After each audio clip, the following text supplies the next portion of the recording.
Hosted by you/unconscious leak 85. A little backstory is needed, so please bear with me. Growing up, I, 27F, had a childhood friend, Angie, 27F, who was as close as a real sister. We spent entire weekends at each other's places, celebrated family events, etc., from age 6 until 18. I even lived at her place in 2nd grade while my parents went through a nasty divorce. I learned to speak some Russian, as she is Russian, and she learned to speak some Spanish. Needless to say, her older brother and little sister were like family to me. During our teenage years, she had 2 male best friends, one of whom she started dating, and another one, Nico, now 29M, who was also Russian, whom I started dating at 17. Growing up, I had issues with a heart condition. I won't bore you with the details, but I had to take a lot of meds. I started getting healthier from age 16. I didn't have to take them daily, only when my heart rate became irregular, at which point I had to take them immediately, as it would become extremely painful, my heart would cramp, and I would start to hyperventilate. All my friends knew this, Nico included, and knew that I would black out if my meds were taken with alcohol. I didn't smoke or drink much growing up as a result, since I was worried about my health and only drank at home or in a safe setting. The legal drinking age is 16 here, and I only drank wine or beer, if at all. I had my first time with Nico at 17, and when my parents stayed at a retreat 2 weeks later, he came over for a date night. I did drink 1 glass of wine, but later started having health issues, which resulted in me taking my meds and becoming unconscious. I was a bit sore the next morning but didn't think much of it. 2 weeks later, I informed Nico that I was late on my period, and he started to panic, confessing that he had intimacy with me while I was unconscious. We had done it before, so he didn't think much about it. Apparently, he didn't have a condom, but since I was on the pill, he figured it was all right, and he also didn't finish inside but in a tissue. I felt violated and disgusted with myself. I didn't know how to describe this and only told Angie about it. I was an utter mess for a few years and wasn't able to have intimacy again until 2 years later. I didn't remember any of it, but I was too ashamed to go to my mom or anyone else. I didn't think of it as great back then. I was too young to really understand what and how I was violated, and Angie told me it's all right, saying I should break up if I feel bad about it, but we were in a relationship and did have intimacy before. I broke up with him the following day, and apparently he cried about his broken heart to her. As Nico and Angie were close and spent a lot of time together, they started dating a few months later, and I had to see him every time I visited her. I told her I wasn't able to see him, but she didn't understand where I was coming from. The contact stopped, and we haven't texted or seen each other in years. I still followed her and her family and saw that her brother is expecting his first child. As I was extremely close with her family, I commented on the Instagram post, expressing my gratitude when he reached out to me. I missed his wedding, but he asked if I would be interested in joining the baby shower since it's been years and we were extremely close before. He told me I was like a third little sister. I just asked if Nico would be attending as well, since Angie and he have been dating for 9 years now, and he said yes. I didn't elaborate much, but I just expressed that I'd send a small present if he could give me his current address, but I wouldn't be attending. He kept pestering me about what exactly happened all those years ago and why I'm no longer in their lives. Angie told her family I wasn't able to see her with an ex of mine, but her brother thought there was more to it.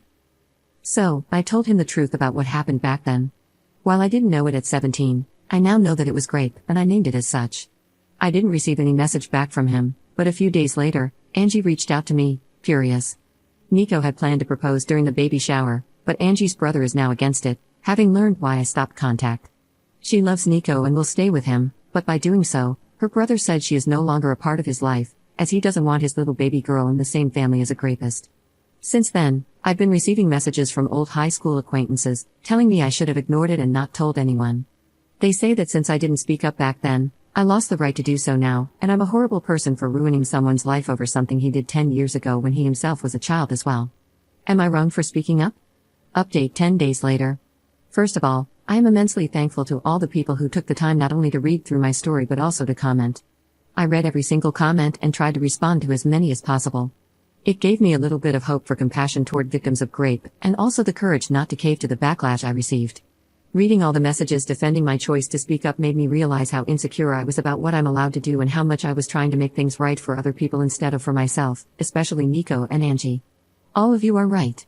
If Nico had changed, he would have apologized, reached out, or tried to make amends in some way, either when word got to him from his brother-in-law or at some earlier point in his life. My former best friend Angie should have been able to feel some compassion if she had any respect for me as a human being or for the time we spent together. Her reaction showed me that I shouldn't hesitate in my actions. I started therapy when I was 21 and thought I had moved on from the grape as best as I could, but I realized how ashamed I still am almost 10 years later about an incident that wasn't my fault at all. I was ashamed to speak up back then and afraid that the people around me would look at me differently. Somehow, I still felt bad about speaking up today, so I'm trying to own what happened to me now and not apologize for other people's behavior, especially since they don't even show me respect. Now, onto what happened. I archived every nasty message I received on WhatsApp so I wouldn't have to read them, but I kept them as proof in case I needed them later. Angie's mom called me the day after the incident, crying. I probably shouldn't have answered, but after 10 years of friendship, I saw her as an aunt, almost a second mom. She always joked that while her own children would run around the house doing whatever, I would always take the time to sit with her, have tea, and talk, showing her more love and time than her actual children. While she said she was sorry for what had happened and for what I went through as a child, she couldn't believe I would ruin Angie's happiness over something like that. With Angie's brother refusing to have Nico as part of the family and Angie standing by Nico's side, it's divided their family, and she is heartbroken. She has grown to love Nico like family and has only known him as a considerate young man, someone she believes will make her daughter happy. It wasn't nasty names or angry words, just a heartbroken mother who pretended to acknowledge my pain but ultimately saw the fault in me. Angie's mom tried to get me to apologize or to take it back, but I refused because I don't see the fault in myself. With everything that's happened, I believe Nico hasn't changed and is just hiding it better.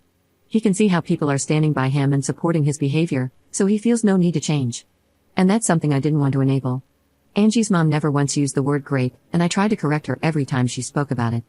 I kept trying to name it for her to understand better, but she would just start sobbing more. It didn't make sense for us to continue the conversation. Angie's mom used to stay in contact with mine for some time, and she reached out to her after our talk. I was worried my mom would find out, given her more conservative background. We had a long conversation, and though I haven't seen her in person yet, she apologized for not being there for me or for not making me feel like I could talk to her. I tried to reassure her as best I could, but when she asked if my current partner knows I was used like that, I got angry. She was afraid my partner would leave me if he found out, implying that what happened made me less valuable or appealing. When she asked me to keep it a secret from our family abroad and back home, I hung up. She acted exactly the way I was afraid she would, as if it's something shameful. This was especially difficult because I'm trying my best to move away from the feeling of shame. She has since apologized, but it's clear that her view of me has changed. I'm not sure yet how to deal with that, but it's something to worry about in the coming weeks. As some of you suggested, I wrote to Angie's brother, Sven, again and apologized for the mess. I also said I'm glad it's out in the open and that I'm proud of him for defending his family. I asked if his old email is still working, as I planned to send a gift card. He didn't respond, but I got a message from his wife 2 days ago. She thanked me for speaking up and informing them about Nico. Apparently, there had been a few moments that made her uncomfortable, like some jokes Nico made, and in retrospect, she now understands why. Sven informed her as soon as he got my initial message, and since then, they have both seen Angie but not Nico. She refuses to be in the same room or house as him, and the same goes for their unborn daughter. Sven and Angie's mom have visited their place multiple times, begging them to forgive Nico. Sven has caved a little. Angie and Nico will get married, and Sven will attend, but his wife will not. Nico is allowed in the family but will have no contact with Sven's wife or daughter. These restrictions do not apply to Angie. Sven has been suffering, trying to ease his mother's worries, and is unable to take a stand to cut them out completely. The compromise he made was without his wife's approval, and she told me she's doing her best to cut them out of their lives indefinitely. She also mentioned wanting to move closer to her family and feels this might be the perfect opportunity, though she's unsure if she can follow through. She told me how terribly sorry she is for all the issues that have come my way and admitted it has been a lot for them to handle on their side as well.